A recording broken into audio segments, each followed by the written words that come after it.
Salam à toutes et à tous. Aujourd'hui, on va revenir sur cette nouvelle très intéressante qui nous vient de l'agence de presse russe. La Russie a indiqué sa volonté de transférer la réparation de ses navires de pêche de Las Palmas dans les Canaries vers le port de Casablanca. Certains journaux ont même parlé d'une reprise du nouveau chantier naval de Casablanca par les Russes. C'est une info assez surprenante compte tenu du fait qu'il y a un appel d'offres en cours pour prendre la gestion de ce chantier naval, et pour l'instant la seule offre retenue est celle du français Naval Group.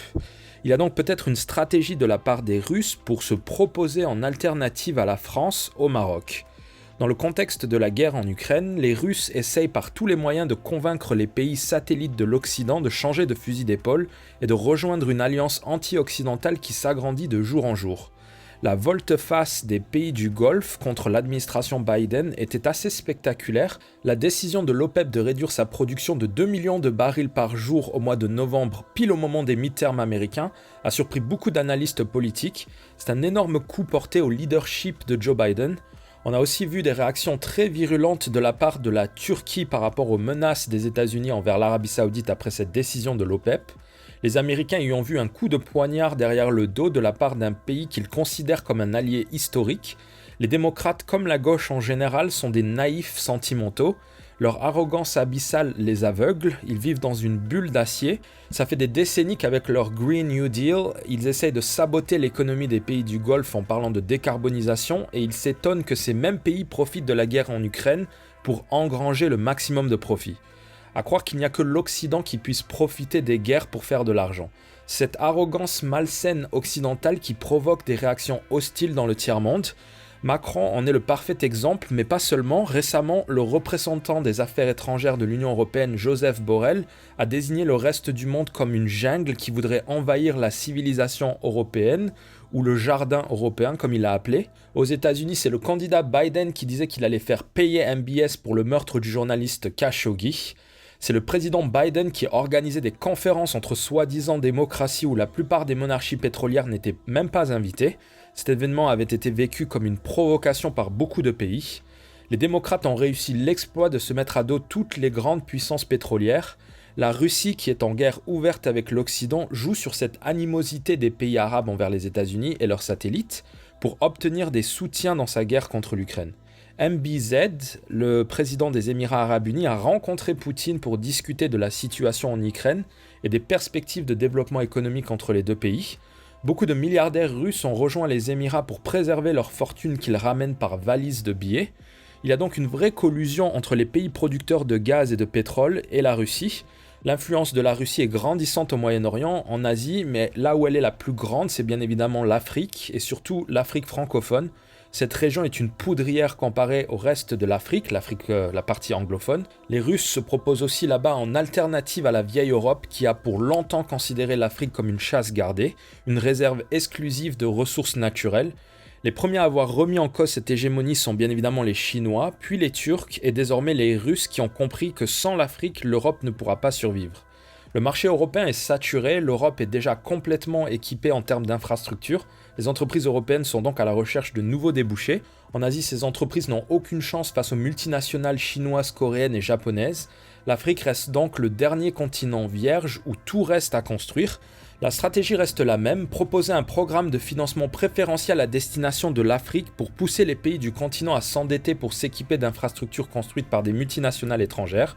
Les Chinois appellent leur programme la route de la soie, les Européens Global Gateway et les Américains Prosper Africa. Finalement, tous ces programmes sont conçus pour donner des contrats aux multinationales des pays qui prêtent l'argent. Quand la Chine construit un port au Sri Lanka, dans le cadre de son programme de la route de la soie, il n'y a aucun transfert technologique, la plupart des ouvriers et le matériel proviennent de Chine. Aucune retombée pour l'économie du pays, seulement une dette pour l'État. Le Global Gateway, qui a pour ambition de développer les énergies renouvelables sur le continent africain, opère de la même façon. Les Européens possédant la grande majorité des technologies vertes de la planète vont prêter de l'argent aux pays africains pour qu'ils fassent travailler des géants européens comme Alstom et Siemens. Au final, les pays auront des éoliennes flambant neuves financées par un prêt à taux réduit, mais ces pays ne sauront pas comment construire d'autres éoliennes, ils seront complètement dépendants de l'expertise occidentale pour la mise à jour et le maintien de ces technologies. Ces programmes qui sont mis en avant comme des opportunités de développement pour les pays africains sont en réalité de véritables pièges pour l'Afrique car ils ligotent ces pays à leurs fournisseurs de par la dette mais aussi à cause des technologies utilisées. Dans l'asservissement de l'Afrique, la Chine n'est pas mieux que l'Europe. Les USA qui ont des parts dans la plupart des grandes entreprises européennes profitent de ces stratégies indirectement.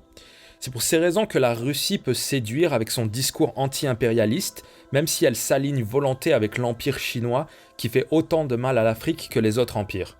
Ce discours anti-impérialiste séduit beaucoup au Maroc, le pays étant un allié traditionnel de l'Occident. Les Russes doivent redoubler d'efforts pour séduire le pays.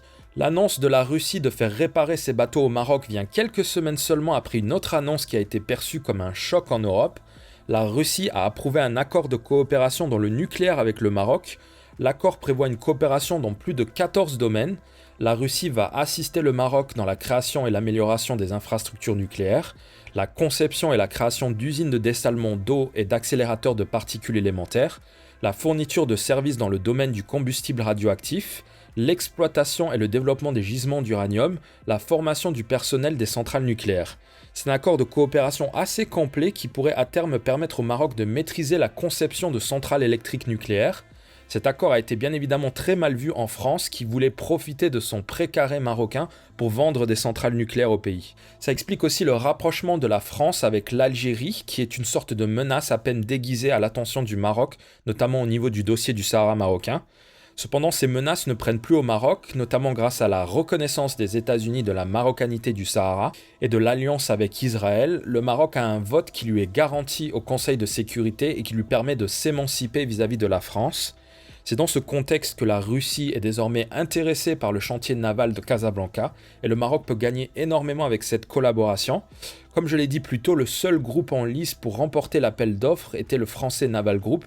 Cependant, le Maroc n'était pas satisfait de l'offre qui se résumait à faire des réparations sans aucun transfert technologique.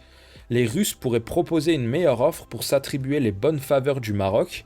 Le ministre de la Pêche a notamment indiqué que les Russes étaient prêts à aider le Maroc à acquérir les connaissances nécessaires pour opérer des réparations sur tout type de bateau. Les contrats de réparation s'élèvent à plusieurs centaines de millions d'euros et pourraient créer des centaines d'emplois dans la capitale économique marocaine. Voilà, c'est tout pour aujourd'hui. N'hésitez pas à vous abonner si ça vous a plu et je vous dis à la prochaine pour une autre vidéo.